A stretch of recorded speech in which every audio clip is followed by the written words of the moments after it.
y'all. Today's topic is all about pelvic floor weakness and really aimed at helping you to troubleshoot what else could be going on or causing those pelvic floor symptoms, and just helping you think a little bit outside of the box past, is my pelvic floor weak? Because there truly could be so much more that is going on that could be leading to some of the symptoms that you're experiencing, and that's what I want to talk about today so that we can just help you troubleshoot that. So I want to tell you a little bit about my inspiration behind this video. Particularly, one of the very common things that I see happen as a pelvic floor PT is that I get women coming to pelvic floor physical therapy, and on day one I get that intake paperwork from them, and I read that their goal is very specifically to strengthen their pelvic floor or to improve the strength of their pelvic floor muscles. And they're saying that, and they're coming to pelvic floor PT because of symptoms like unwanted bladder leaks, pelvic floor heaviness or pressure, urinary frequency or urgency, all kinds of the different common symptoms that you would think about going to see a pelvic floor PT for. And their automatic go-to, because they're experiencing these symptoms, is that they must have weakness or strength deficit in these pelvic floor muscles. But then on that first day when we're assessing everything and I assess their pelvic floor, there's not a strength deficit at all. That's not always the case, but it is actually a very, very often scenario that I come across, is that actually these pelvic floor muscles are quite strong and truly strong enough that it should be controlling and not contributing to the symptoms that they're experiencing and the symptoms that are bringing them into pelvic floor PT. And so that's why my assessment doesn't just stop at assessing the pelvic floor, but we start to look outside of the pelvic floor so that we can look at the whole system and the entire picture to see what else in the system could be not doing its job well and what is leading to their symptoms. Because if we just stopped for most of those people at just strengthening the pelvic floor,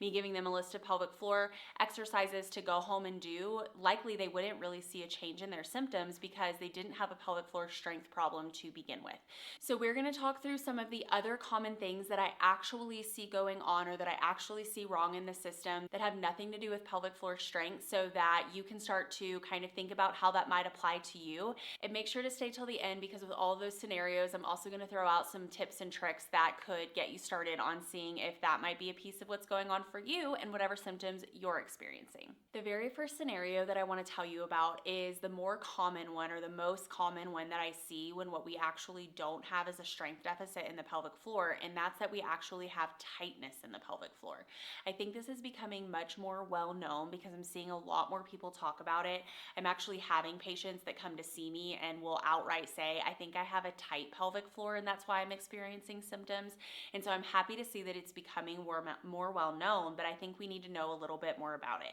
So a tight pelvic floor just means that this hammock group of muscles, think of your pelvic floor muscles as that hammock at the base of your pelvis. We want those muscles to be able to lengthen well into that hammock shape and be able to contract and shorten and pick up towards your head and contract up, which is a Kegel, aka a pelvic floor muscle contraction. So the difference between the two is that when people are referring to a strength deficit, they're usually saying, I don't think my pelvic floor can shorten well. It's not very strong in being able to pick up and shorten. But what a lot of women are actually experiencing is actually too good at shortening, so it's staying shortened all day long. And when we need it to be able to lengthen, it's not very good at lengthening back down to baseline or back into that nice hammock shape that we want it to know as its home base.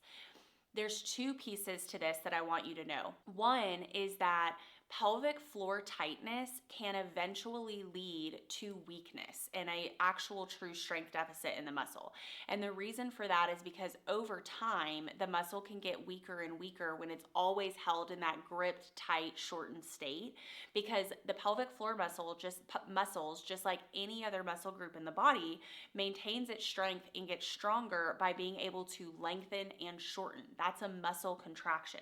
The other half of a true muscle contraction is the lengthening phase of it. So if we're missing the lengthening phase, we're always in the shortening phase, then we're really just gripped and tight. And so over time, that also leads to weakness down the road. And so sometimes I'll see somebody that I'm like, you're right, you do have a strength deficit, but I think you have a strength deficit because we're not good at lengthening the pelvic floor. And if we can teach the pelvic floor how to lengthen back to baseline, that strength deficit is gonna mostly take care of itself with with just a few retraining exercises. The other piece that I want you to know about a potentially tight pelvic floor is that the reason it can show up and look and mimic a lot of pelvic floor weakness, so that's why the symptoms can look so similar, is that even if we're not in that stage of the game where it's been tight and shortened for so long that now it's also developed some weakness, it just makes it really hard to use your pelvic floor appropriately if it's not starting at home base. So think about these muscles as an elevator, very short and sweet. These muscles as an elevator. The elevator can work really, really well if it starts at floor 1. We want the elevator to rest at floor 1, because then when you have a cough or a sneeze and that big increase in pressure to the system, we want an elevator that can very quickly and very efficiently shoot up to floor 5 so that it can protect you and protect your bladder when you have that cough or that sneeze or you pick something heavy up. If your elevator is already resting somewhere at floor 3 or even floor 4, and then you cough or a sneeze, it really just has nowhere to go. So it's automatically going to feel to you like you have a weak muscle because you didn't get to feel the power of that contraction going from floor 1 all the way up to floor 5. So from the outside, when you're feeling it from the outside, it certainly feels like it is a weak muscle that doesn't pick up very far, and it's going to not be as effective, no matter, even if we could actually get you rested down and then feel your contraction and be like, the muscle's not weak at all. In real life, when you're coughing, sneezing, lifting things, it's gonna feel like it's weak because it just doesn't have that full range to work with. And so then you might still have some unwanted leaks when you sneeze or cough because we're just missing that full range of the elevator being able to go through all the different floors. So those are the two things about pelvic floor tightness that I think are important to understand. And no matter what scenario you're in, the first step is teaching that pelvic floor how to get down to baseline or get down to floor 1 so that then we can retrain it how to be very strong while it shortens and lengthens. So what can we do about that? One of the first places I look when I find somebody that has a tightened pelvic floor or a pelvic floor that doesn't lengthen well is what their breathing pattern looks like and what it feels like. And so we start them on some deep diaphragmatic breathing exercises where not only do we make sure that they get that full use of their diaphragm, that full 360 breath in, but also that they start to be aware of their breath and their inhale reaching all the way down to those pelvic floor muscles. Because when we take an appropriate deep diaphragmatic inhale, these muscles are pre-programmed to lengthen down to baseline to kind of cushion that breath in and get ready to push it back out again with the exhale. But we have to start with the inhale and make sure that's going appropriately, and that's a huge way we can retrain this pelvic floor to not be so stuck up at floor 2, 3, 4, wherever it's trying to sit instead of getting down to floor 1. The other really good place to start is hip mobility. So your hip muscles are just so closely related to these pelvic floor muscles that for the most part, when I find somebody with a tight pelvic floor, if we can get those hips moving and we can get more mobility going and especially more active control of that hip mobility, then we see a really great carryover into the pelvic floor muscles following suit and starting to lengthen and shorten the same if we're doing that with the hip muscles. So any of those go-to hip mobility stretches and active mobility drills are really good place to start for pelvic floor lengthening. So those are two of the places, like go-to places day one that I'm getting patients started on if we find that we actually have a lengthening deficit in the pelvic floor, not a shortening deficit, which is AKA weakness, what they came in thinking that they had. The other scenario that I want to talk to you about that I see often when women come into the clinic with symptoms that look like weak pelvic floor is just a poor setup for the pelvic floor to do its job coming from somewhere else in the system. So what I mean by that is that your pelvic floor does a lot of jobs. It is managing pressure, protecting those pelvic organs and supporting those pelvic organs. It's a part of your stabilization system to stabilize your hips, to stabilize your spine, to stabilize this pelvis. It is absorbing force and it's helping protect you whenever you're doing high impact activities like running, jumping, things like that. In no scenario in any of those jobs that your pelvic floor day in and day out is your pelvic floor acting alone. Your pelvic floor for all of those jobs that it's responsible for is just one piece of the rest of the system that is also responsible for doing those jobs. So when we talk about helping to stabilize the spine and stabilize the pelvis, your pelvic floor is working with your deep core to do that as well. When we talk about managing pressure, your pelvic floor is working with your diaphragm and working with some of your deep core to do that. When we talk about managing and helping you with single leg stability and single leg control, your pelvic floor is also working with those deep hip stabilizers and deep hip rotators and your core and other parts of the system to do that as well. We actually have to zoom out and look outside of the pelvic floor to see what the rest of the system is doing, to see what else could be going wrong or what else isn't optimal. So sometimes that looks like how you hold or stack yourself, aka posture, but I don't love using the term posture because I think we just get a weird, like, textbook perfect posture picture in our head. That's not true for everybody, but stacking is a big thing to think about, either while you're doing the certain activity that's giving you problems, or while you are just moving through life, while you're sitting in your chair, while you're standing somewhere, how you're holding your kids, stuff like that. Sometimes it's muscle recruitment. So it's easier for the brain to find these big mover muscles than it is to find those stabilizing muscles. So along the way, it started using the wrong part of your core for certain jobs, and that's not the part of your core that works with your pelvic floor. And so what we're experiencing is a pelvic floor symptom, but what the problem actually is poor training or poor strength or poor use of your core muscles. There's so many other examples like that, but one of the things that I just really want to drive home is that there is no scenario in any part of your daily life or your workouts or activities where your pelvic floor is ever acting alone. So if you're ever seeing somebody who is just so zeroed in on what your pelvic floor is doing and you're not getting better, then we might need to zoom out and get some help from somebody who can look at the whole system and knows how to look at the pelvic floor as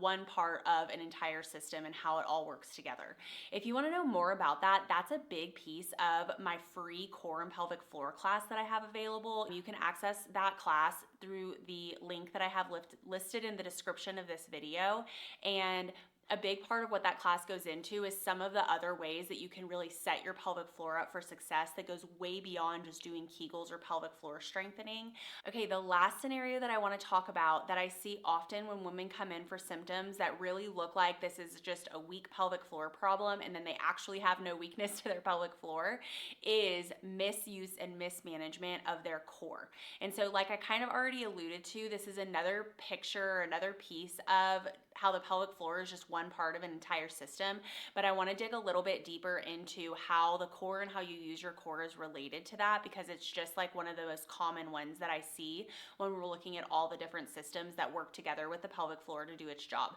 So what I mean by that is that I want everybody who ever hears me talk about anything related to the pelvic floor and pelvic floor health to understand that in your core, we have muscles that are meant to be big, powerful movers, and we have stabilizers of your core that are separate from those movers that we also need to be really good at knowing how to tap into and use when it comes to stability and when it comes to us needing to manage pressure. The reason for that is if the only thing that we know how to do is find on our core is that big six-pack muscle and that big external oblique, which I see happen a lot postpartum, because if we don't go back and retrain, making sure that the brain knows how to find both the sisters and the movers, the brain is going to be like, well, I can only find the movers, and so I'm just going to use those for everything. But the problem with using the movers for a job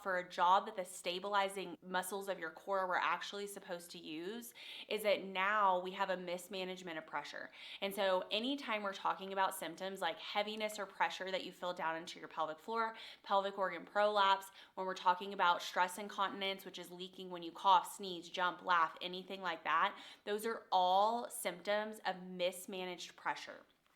Pelvic floor strength, the pelvic floor being able to shorten well when it's supposed to, at the time it's supposed to, with the strength it's supposed to, that is one piece of good pressure management. But how you use your core is another huge piece of if you're managing pressure appropriately. So anytime you need stability because you're about to pick up your kiddo, if you do that and your brain jumps to using your big mover muscles in a bear down fashion, right? Think gripping down on that rib cage, cage, because we're using our movers instead of our stabilizers of our core, then we're pushing that pressure down. And even if these pelvic floor muscles are strong, sometimes they're just never going to be strong enough to handle the pressure that you're creating down into your bladder, down into your other pelvic floor muscle, or down into your other pelvic floor organs by misusing your core. And so if that is something that you're like, I don't even know if I retrained that, or I don't even know the difference between the parts of my core, no one's ever talked to me about this before, that's again a little bit what I talk about in that free core and pelvic. We go into a little bit more of what it looks like and what it feels like to use your core appropriately instead of in a way that mismanages pressure or makes it way harder for your pelvic floor to do its job. So again, I want to direct you to the description of this video, because the link to access the recording of that free core and pelvic floor class is in the description of this video. So jump on it and go see if you can learn a little bit more and just help you troubleshoot a little bit more about what else could be going on other than just simply, oh, my pelvic floor is weak and I must need to do a whole bunch of Kegels and strengthen it. So I hope that broadens a little bit of your knowledge and your perspective of how the pelvic floor functions with the rest of the system, and how